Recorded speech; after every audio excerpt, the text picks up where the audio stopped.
Que a paz de Cristo esteja sobre a sua vida. Vamos a mais um vídeo do nosso canal Reforma Protestante.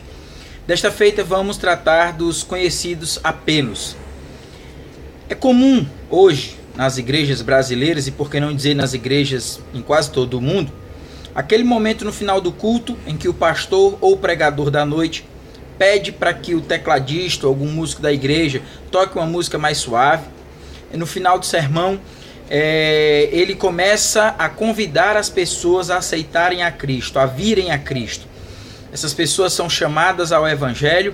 Se a resposta não for satisfatória, ou seja, levantar a mão ou ir até a frente, então ele muda um pouco o discurso e começa a dizer a essa pessoa que o dia de amanhã não nos pertence, que ela precisa hoje entregar a sua vida a Jesus, e logo um outro irmão levanta-se da cadeira, vai até essa pessoa, a convida também a Cristo, essa pessoa vai à frente, aceita a Cristo como seu Salvador, é feita uma oração e essa pessoa é declarada salva. Apesar disso ser hoje quase que unanimidade nas igrejas, isso não faz parte e não fez parte da história da igreja.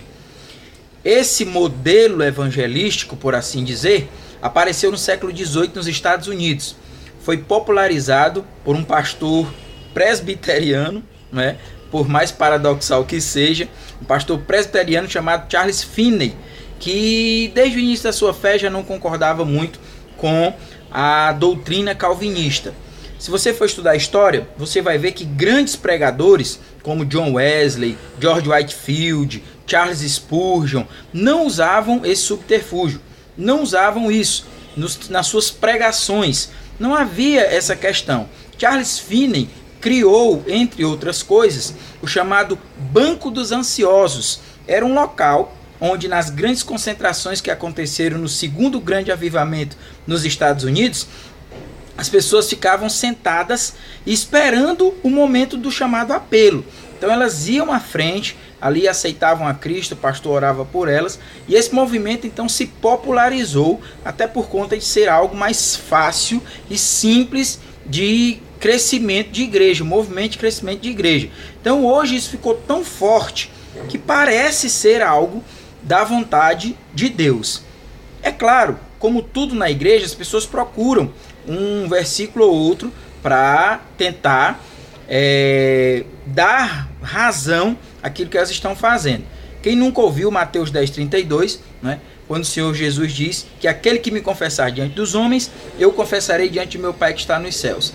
33, porém aquele que me negar diante dos homens, eu também o negarei diante de meu Pai que está nos céus.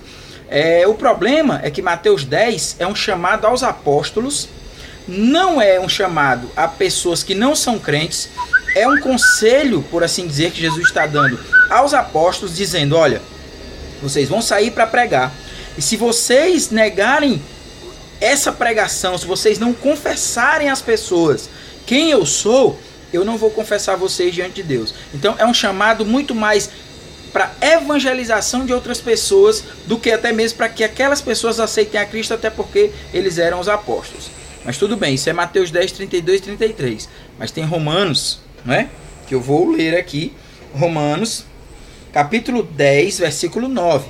A saber, se com a tua boca confessares ao Senhor Jesus e em teu coração creres que Deus o ressuscitou dos mortos, serás salvo. Visto que com o coração se crê para a justiça e com a boca se faz confissão para a salvação. Bem, esse é o texto mais usado e parece sim um texto que declara, né, que dá embasamento para o chamado apelo. Mas isso não é bem verdade.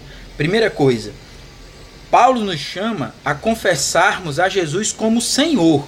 A tradução mais correta, e talvez você tenha essa tradução aí, porque as Bíblias mais atualizadas elas usam isso, você vai ouvir: a saber, se com a tua boca confessares que Jesus é Senhor, ou seja, já há de pronto um chamado à responsabilidade de servir a Cristo, não é? De ter um Senhor, de ter um dono. Então o crente é chamado a ter Jesus como seu Senhor, E confessar com a boca, não há problema nenhum nisso, em fazer uma confissão, mas o chamado do cristão é o arrependimento. Ele é chamado a arrepender-se de seus pecados e assim mudar. simplesmente uma pessoa ir à frente, levantar a mão, dizer que quer a Jesus, muitas vezes constrangida, como disse no início, pela fala do pastor, pelo irmãozinho que chega chamando, isso não quer dizer que essa pessoa é salva.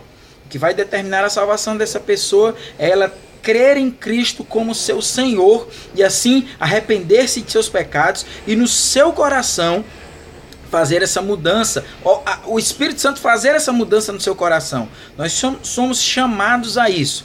Para encerrar a minha fala, lembro-me de uma história quando Charles Spurgeon morreu. Ele era pastor do Tabernáculo Metropolitano, uma das maiores igrejas que já existiram, e era um grande pastor, um grande pregador. E quando Spurgeon morreu, o seu substituto, um diácono, foi fazer o primeiro sermão após a morte de Spurgeon. E conta a história que nesse sermão, no final do sermão, ele fez o apelo. Ele chamou as pessoas à frente, e muitas pessoas foram à frente. No dia seguinte, houve uma reunião do conselho da igreja, e eles foram questionar o diácono que estava à frente da igreja agora, por que ele tinha feito aquilo, uma vez que aquela não era uma prática usada pelo pastor Charles Spurgeon. E ele disse o seguinte: nós precisamos aproveitar enquanto o ferro, usando uma parábola, é claro, ainda está quente, para que ele possa ser moldado. E todos calaram diante daquela afirmação, uma vez que era uma afirmação, sobretudo, muito inteligente. Mas conta a história que tinha um obreiro já velho, antigo, que tinha acompanhado possivelmente toda a vida ministerial do pastor Spurgeon, sentado, e ele pediu a palavra e disse o seguinte: olha, irmãos, se for o Espírito Santo que aquece o coração, ainda na manhã do dia seguinte, esse coração vai estar quente. Portanto, se é o Espírito Santo que trabalha, não tem por que aproveitar o momento. Se alguém for tocado pelo Espírito, ainda que na hora não levante sua mão, amanhã, depois de amanhã, ou até o final da semana, ou até mesmo no final do mês, essa pessoa vai ser trazida por Deus, porque foi o Espírito Santo que trabalhou na vida dela. Que Deus em Cristo te abençoe. Continue ligado no nosso canal, dando seu like, dando seu dislike, fazendo seu comentário. Nós vamos responder segundo o nosso tempo, segundo a vontade do Senhor. Que Deus em Cristo te abençoe em nome de Jesus.